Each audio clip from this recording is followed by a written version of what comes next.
मोच नहीं रख सकता मालिक के सामने, मोच घुमा भी नहीं सकता मालिक के सामने, ये गुलामी की निशानी है। घोड़े पर नहीं चढ़ सकता, वो तो मालिक का अधिकार है। अच्छी गाड़ी पर नहीं चढ़ सकता, मर्सिडीज पर, ओडी पर नहीं घूम सकता, इसलिए कि वो तो मालिक का अधिकार है। ये गुलामी का प्रतीक अगर अमृत महोत्सव आज़ादी के मनाए जा रहे हो और इस तरह का माहौल हो, चाहे वो राजस्थान में हो, चाहे गुजरात में हो, चाहे मध्य प्रदेश में हो, चाहे उत्तर प्रदेश में हो, पूरे भारत के किसी भी कोने में हो, केवल विरोध नहीं, डटकर विरोध, जमकर विरोध, खुलकर विरोध होना चाहिए।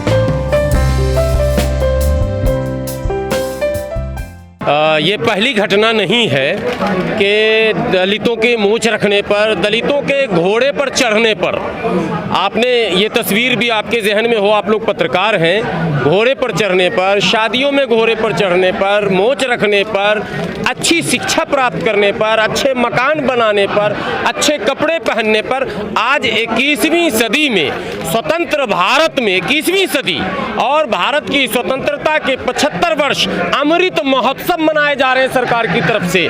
तो ये एक बहुत ही अति निंदनीय, दुर्भाग्यपूर्ण घटना है कि 75 वर्ष पूरे होने के बाद और संवैधानिक व्यवस्था कहे जाने के बाद, हालांकि पूर्ण रूप से वो व्यवस्था है नहीं, उसके बाद अगर ये घटना होती है तो कल्पना कीजिए, आप सोचिए, एक बार कल्पना कीजिए कि जब संवैधानिक व्यवस्था नहीं हुआ था तब क्या हुआ होता होगा, किस तरह का व्यवहार होता होगा, किस तरह से लोग पेश आते होंगे और SC ST के लोग किस तरह से जीते होंगे, किन हालातों का सामना करते होंगे और कितने शोषण के वो शिकार होते होंगे, ये कल्पना करने की आवश्यकता है।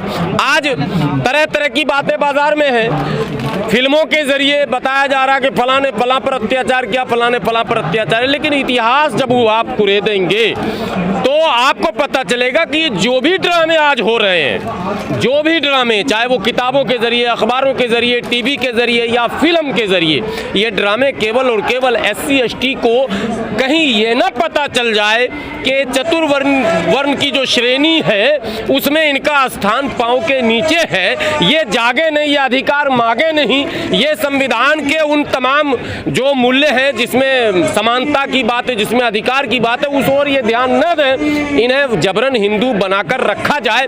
जबरन हिंदू बनाकर रखने का मतलब है जबरन गुलाम बनाकर रखना, और ये गुलामी की निशानी है। गुलाम मोच नहीं रख सकता मालिक के सामने, मोच घुमा भी नहीं सकता मालिक के सामने, ये गुलामी की निशानी है। घोड़े पर नहीं चढ़ सकता, वो तो मालिक का अधिकार है। अच्छी गाड़ी पर नहीं चढ़ सकता, मर्सिडीज पर, ओडी पर नहीं घूम सकता, इसलिए कि वो तो मालिक का अधिकार है। ये गुलामी का प्रतीक अगर अमृत महोत्सव आज़ादी के मनाए जा रहे हो और इस तरह का माहौल हो, चाहे वो राजस्थान में हो, चाहे गुजरात में हो, चाहे मध्य प्रदेश में हो, चाहे उत्तर प्रदेश में हो, पूरे भारत के किसी भी कोने में हो, केवल विरोध नहीं, डटकर विरोध, जमकर विरोध, खुलकर विरोध होना चाहिए। लेकिन मोदी जी ने कहा था 2016 में कि मेरे दलित भाइयों को शूट मत करो। लोहना में कांड हुआ था, तब दलितों को गाड़ी से बांधकर मारा गया था, पीटा गया था, उसके बाद में नहीं सुधरी व्यवस्था। देखिए, प्रधानमंत्री जी हमारे देश के एक विचित्र नेता हैं, दुनिया में ढूंढने पर इनका जोड़ी नहीं मिल सकता है। इनके भाषणों में अच्छे अच्छे लोग आते हैं, हम जैसे लोग भी आते हैं, बहुत अच्छे वक्ता हैं, शब्दों का चयन करते हैं। इन्होंने दलितों पर जब अत्याचार बढ़े थे, आपको याद होगा, एक दौर चला था, लगातार कंटिन्यू हमले हो रहे थे, शब्बीरपुर भी उसी इसमें आ गया था। तो प्रधानमंत्री जी लखनऊ में एक भाषण में बोले कि मेरे दलित भाइयों को मत मारो, चाहे मुझे मार दो तुम, ये बातें आई थी। इसका मतलब प्रधानमंत्री जी ने स्वीकार कर लिया था कि दलितों पर अत्याचार हो रहा। उन्होंने आह्वान किया था कि ऐसा मत करो, मत करो, उसी को कहा जाता है जो करता है, इसका मतलब होता था। तो प्रधानमंत्री जी से मैं कहना चाहता हूं कि साहब, आपके उस अपील का कोई असर नहीं पड़ा है, कोई प्रभाव नहीं पड़ा, और आज भी निरंतर लगातार दलितों पर अत्याचार हो रहे हैं। लेकिन मोदी जी ने पैर भी तो धोए थे वाल्मीकियों के। पैर धोए, सब कुछ हुए, पैर धोकर पानी भी पी लिए, लेकिन अत्याचार यदि नहीं रुका, अगर उन पर जुल्म नहीं रुका, अगर आज भी मोच रखने, कपड़े पहनने, गाड़ी चढ़ने, घोड़ा चढ़ने पर यदि उनको निशाना बनाया जाता है तो भाई इसकी जितनी भी भर्त्सना की जाए वो कम है।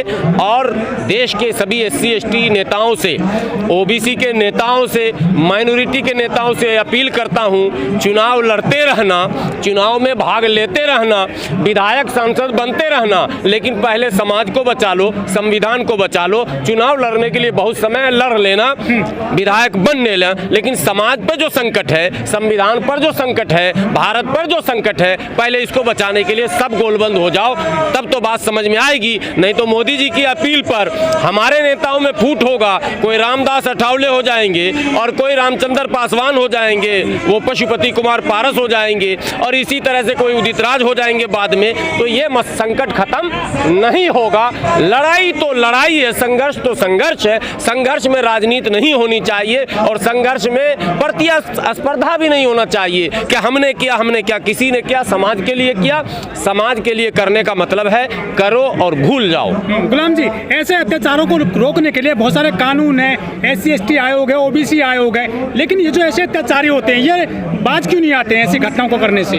जब तक कानून पर शुद्ध मन से अमल नहीं होगा और उसकी सही व्याख्या नहीं होगी, कानून के विषय में इतना जान लीजिए ये वो मकड़ी का जाला है जिससे हर मजबूत आदमी निकल जा रहा है, कमजोर जो है छोटा मोटा कीड़ा मकोड़ा फंस जा रहा है। यही अभी हो रहा है और आज की तारीख में कमजोरों पर आप देखें, आप प्रोटेस्ट करने जाएं, आपका बैकग्राउंड अगर कमजोर है, आप पर UAPA, रासुका, NSA, दुनिया जहान सब लगा दिया जाएगा। और ये मैं कह नहीं रहा हूँ, ये तो हो ही रहा है ना यहाँ।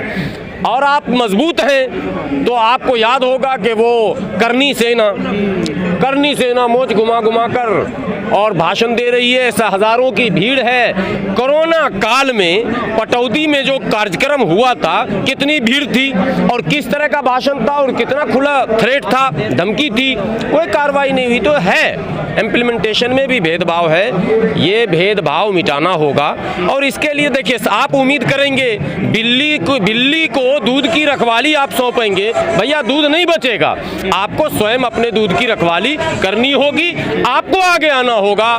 जो भी नेता है, मैं नाम किसी का नहीं लूंगा, जो भी चाहते हैं कि संवैधानिक व्यवस्था बचे, देश में कानून का राज हो, उन तमाम नेताओं से विनती करता हूं आपके चैनल के माध्यम से, वो तमाम भेदभाव को त्यागें और इस संकट की घड़ी में समाज को और संविधान को बचाने के लिए आगे आए। सर, कुछ SC ST आयोग जो दलित चुने जाते हैं कोटे के आधार पर, MP हैं, MLA हैं, वो भी इनके लिए मदद के लिए आगे नहीं आते। गुलाम बाबा साहब अम्बेडकर ने लिख दिया इनके बारे में इंग्लिश में, ये मजल डॉग है, पट्टे वाले कुत्ते हैं जिनके गले में गुलामी का पट्टा डला हुआ है। ये भाजपा के नेता हैं, दलित के नहीं, कांग्रेस के नेता हैं, दलित के नहीं, सपा के नेता हैं, दलित के नहीं, RJD के नेता हैं, दलित के नहीं, समाज के ये नहीं है। ये जिस दल का टिकट लेकर जाते हैं उस दल के होते हैं। बाबा साहब अम्बेडकर ने इसीलिए जो है दोहरा वोट का अधिकार मांगा था, दुर्भाग्य से वो मांग पूरी नहीं हुई। आज फिर जरूरत है उस मांग को दोहराने की और सुरक्षित सीटों पर दल के आधार पर चुनाव नहीं हो। कम से कम यही मांग शुरू कीजिए कि जो सीटें सुरक्षित हैं वहां आप फ्री कर दीजिए, जो समाज जिसको चाहेगा चुन लेगा, लेकिन दल का कोई उसमें रोल ना हो, तब शायद कोई रास्ता निकलेगा।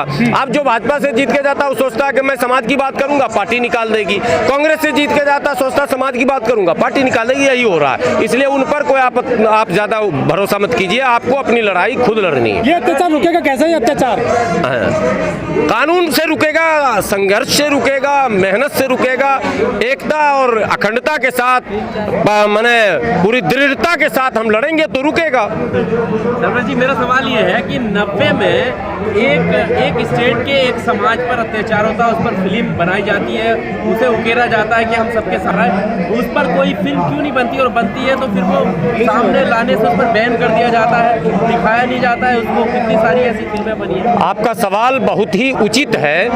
90 में हो, 91 में हो, 92 में हो, 89 में हो या 83 में हो, देखिए आसाम में मैं एक एक गिनाऊंगा तो बहुत लंबा समय जाएगा। आपको इतना बात बता दूं, 5000 से अधिक कॉमनल राइट्स हुए भारत में और 10 लाख से अधिक, कोई नेता नहीं बोलेगा, मैं कह रहा हूं 10 लाख से अधिक माइनॉरिटी के लोग मारे गए। कोई फिल्म नहीं बनी और बनी तो उसको चलने नहीं दिया गया, जो प्रजानियां आजकल आप सुन रहे हैं। लेकिन लेकिन आपको पता होना चाहिए कि गोधरा से भी बड़ा कांड आसाम में 1983 में हुआ था और उसके बाद फिर 1983 के बाद 2004 में भी हुआ था। और जिस कश्मीर की बात बार बार की जा रही है, कश्मीर फाइल फिल्म को लेकर, वहाँ के सारे नेता एक सुर में कह रहे हैं कि वहाँ पब्लिकली कोई जुल्म ज़्यादा नहीं हुआ था। सरकार ने सुनियोजित ढंग से जब मिलिटेंसी को बढ़ाया, जो चुनाव वहाँ हुआ था, 89 की बात आ रही है, 89 और 90 के बीच पलायन हो गया। वहाँ 88 में एक इलेक्शन हुआ था, राजीव गांधी थे प्रधानमंत्री। उस इलेक्शन में राजीव गांधी ने फारूक अब्दुल्ला से मिलकर चुनाव में धांधली की। जैसा अभी आपने उत्तर प्रदेश की खबर सुनी, ये तो कुछ नहीं है, ये तो हल्की बात है। वहाँ जो दल के लोग बिल्कुल विजय हो चुके थे और जिस दल को 10% वोट नहीं मिला, रातों रात उसे जीता हुआ घोषित कर दिया। आपको पता है, आप व्यूअर को बताएंगे, सैयद सलाउद्दीन जिसका नाम है, जो मोस्ट वांटेड भारत का है पाकिस्तान में, वो चुनाव में प्रत्याशी था। वो सैयद सलाउद्दीन, भारत के अधिकांश लोगों को पता नहीं है, मोस्ट वांटेड है, बड़ा आतंकी है भारत के लिस्ट में। और वो जम्मू कश्मीर में विधानसभा का प्रत्याशी था उस समय। उसका बेटा आज भी कश्मीर में नौकरी कर रहा। तो उन लोगों को हराया गया, उन लोगों ने हथियार उठा लिया। हराया किसने? सरकार ने। हथियार उठाया किन लोगों ने? हारने वालों ने। और बीच में पिसा कौन? मुस्लिम और दोनों निर्दोष, मुस्लिम भी पिसे, पंडित भी पिसे। लेकिन ब्राह्मणों को तो सरकार ने निकाल लिया, जिसको आप पंडित पंडित कह रहे हैं, कश्मीरी पंडित। मुसलमानों को नहीं निकाला। आपको पता है मुसलमान कितने मारे गए? 15,000। और ये निकल कर आए, ये मुश्किल से 400 कुछ मरने का आंकड़ा बताया जा रहा। और 2-2.5 लाख पलायन। लेकिन पलायन हुए तो ये तंबू में नहीं रहे, इनके लिए सुरक्षित जगह, नौकरी, राज्य में नौकरी, सेंट्रल गवर्नमेंट में नौकरी, सब वेल सेटल्ड है, कहीं कोई टेंशन नहीं है साहब, ठीक है। लेकिन बाकी जो पलायन किए, मुजफ्फरनगर दंगे के अब तक लोग झुग्गियों में रह रहे हैं, तंबुओं में रह रहे हैं, न मुआवजा मिला, न उनके पुनर्वास की व्यवस्था हुई। गुजरात की भी यही हालत है, 500 का मुआवजा, मजाक। आसाम की भी यही हालत है। भागलपुर का क्या हुआ, जमशेदपुर का क्या हुआ, भिवंडी का क्या हुआ, गोवंडी का क्या हुआ? 1000 दंगे हुए हैं। 1981 में नालंदा में हुआ था, 28 लोग मारे गए थे, कई गांव को जला दिया गया था, नहीं मिला मुआवजा। तो ये सारी चीजें हैं। देखिए, नफरत, इनको कुरेदा नहीं जाना चाहिए। गलतियां जिनसे भी हुई हैं, लोगों को गलतियों का एहसास करना चाहिए। चाहे मैं गलती करूं या आप गलती करें, गलत तो गलत है और गलत को गलत कहना चाहिए। लेकिन एक गलती को हाईलाइट करके किसी को टारगेट नहीं किया जाना चाहिए। माहौल देश का, देश सबका है, हमारा आप सबका है। देश बचेगा तभी तो सब कुछ बचेगा। क्या वजह है कि प्रधानमंत्री को ये कहना पड़ रहा है कि अच्छी दिन में तमाम मंत्रियों को इसमें लाइन? वो प्रधानमंत्री जी अपने कारनामों पर पर्दा डालने के लिए, कहीं परदानियां न चल जाए, कहीं शुद्रा द राइजिंग न चल जाए, कहीं जय भीम न चल जाए, और इस तरह के अनेकों जो फिल्म हैं, लेकिन दुर्भाग्य से वो सब चल गया। ये आपको पता होना चाहिए, बहुत सारे लोगों को पता ही नहीं था। इस चक्कर में सब चल गया, सारी फिल्में चल गई। तो ये तो उनका प्रचार करना उन्हीं के लिए सरदर्द बन चुका है।